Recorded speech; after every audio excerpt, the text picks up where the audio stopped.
तीसरा देखेंगे। जैसे कि आप देख रहे हैं लिखा है संलग्न आकृति में, ये जो आकृति दिया गया है इस आकृति में दिया है कि ए बी सी डी के पैरेलल है, A B parallel C D दिया है, ये आपका ए बी लाइन है, ये आपका सी डी लाइन है, ये पैरेलल दे दिया है। और यहाँ दिया है कि E F perpendicular C D, E F जो है ये सी डी पर परपेंडिकुलर लाइन है, यानी कि 90 डिग्री, एफ और ई डी ये 90 डिग्री हो जाएगा। और जी ई डी ये एंगल दे दिया है 126 126 अंश दिया है। तो कह रहा है कि ए जी ई यह एंगल निकालना है हम लोगों को, ए जी ई। और जी ई एफ यानी कि यह वाला निकालना है पार्ट, यह एंगल निकालना है। और एफ जी ई यानी कि ये वाला एंगल निकालना है। ये तीन एंगल हम लोगों को ज्ञात करना है। तो सबसे पहले हम ज्ञात लिखते हैं। ज्ञात में लिखेंगे कि ए बी जो है सी डी के पैरेलल दे दिया है। जैसे कि आप देख रहे हैं ये आपका ए बी लाइन है, ये आपका सी डी लाइन है, इसका पैरेलल दिया है। और दिया है E F perpendicular C D. और यहां देख रहे हैं कि एंगल जी ई डी यह 126 अंश के बराबर दे दिया है। और ज्ञात करना है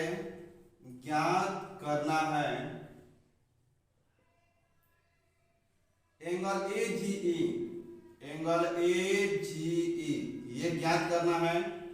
और क्या G E F, angle G E F ये भी ज्ञात करना है। और एंगल एफ जी ई ये तीन एंगल हम लोगों को ज्ञात करना है। यहां से हम लोग हल करेंगे।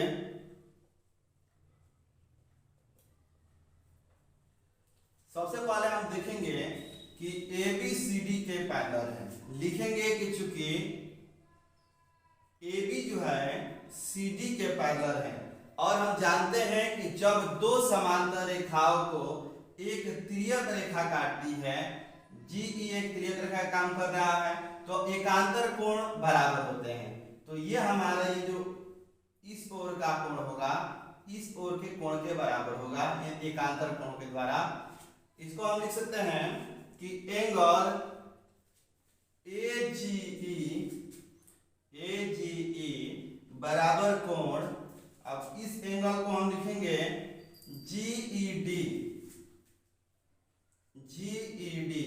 यह हमारा एकांतर कोण है, या इसको हम अंदर बन रहा है तो लिखेंगे अंतः एकांतर कोण। यह हमारा अंतः एकांतर कोण के द्वारा ए जी ई का मान जी ई डी के मान के बराबर होगा। ए जी ई का मान निकालना है, क्वेश्चन में भी कह रहा है कि ए जी ई निकालिए।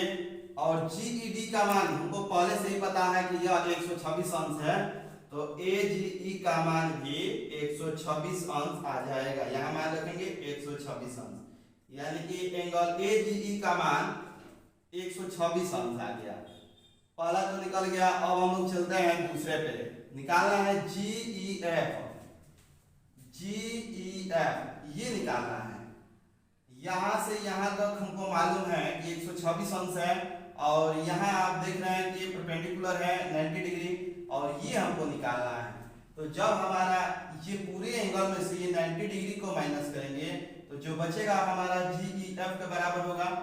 तो लिखेंगे कि एंगल जी ई एफ यानी कि जी ई एफ ये वाला एंगल इसके बराबर होगा।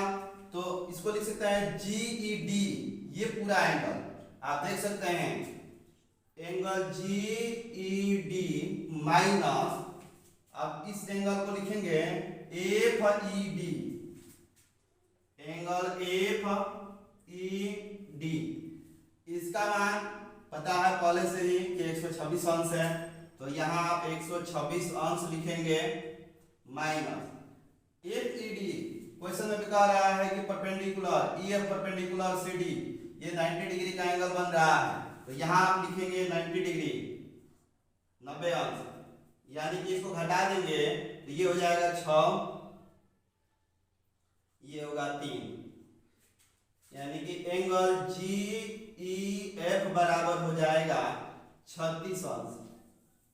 यह आपका दूसरा आंसर हो गया। अब हम लोग तीसरे आंसर पे चले। तीसरा क्वेश्चन कह रहा है कि FGE ये वाला एंगल हम लोगों को निकालना है, यही हमको निकालना है, एंगल FGE ये फाइंड करना है। तो हम जानते हैं कि एक सीधी रेखा पे 180 अंश का कोण बनता है लीनियर पेयर से, रैखिक युग्म से। तो हम जानते हैं इतना प्लस इतना, ये दोनों एंगल मिलके 180 अंश का बनाएंगे। तो इतना FGE प्लस AGE बराबर हो जाएगा 180 अंश रैखिक युग्म के कारण। रैखिक युग्म, यहाँ पे आप लिखेंगे रैखिक युग्म, यह आपका रैखिक युग्म है। अब यहाँ पे हम मान भरेंगे, इसका मान तो निकालना है तो इसको ऐसे लिख देंगे FGE, और अभी हम फाइंड किए हैं AGE का मान 126 अंश यहाँ फाइंड किए हैं। तो AGE की जगह पे हम 126 अंश लिख दें, यहाँ पे 126 लिख दे रहे हैं बराबर 180 अंश। अब हमको इसका मान मालूम करना है, तो यहाँ लिखेंगे FGE बराबर, ये पॉजिटिव है उधर जाएगा निगेटिव में, तो 126 अंश माइनस कर देंगे इसमें से 180 में से, तो एंगल FGE बराबर हो जाएगा, इसको घटा देंगे 10 में से 6 हो जाएगा, 4 हो जाएगा, यहाँ पे 7 में से 2 जाएगा, 5 हो जाएगा, यानी कि ये आपका FGE का मान आ गया 54 अंश। इस तरह से तीनों जो क्वेश्चन कर रहा है कि AGE का मान निकालिए, GEF का मान निकालिए, FGE का मान निकालिए। तो पहला हो गया AGE का मान हम निकालिए 126 अंश। दूसरा है GEF का मान, तो GEF बराबर आ गया है 36 अंश। और तीसरा है FGE, तो FGE का मान ऐसे निकल गया है 54 अंश। यह आपका तीसरा क्वेश्चन कंप्लीट हो गया। अगले क्वेश्चन के लिए यानी कि क्वेश्चन नंबर 4 के लिए ऐसे ही आप हमारे वीडियो को देखते रहिए। हमारे चैनल को अगर सब्सक्राइब नहीं किए हैं तो उसको सब्सक्राइब भी कर लीजिए। Thank you.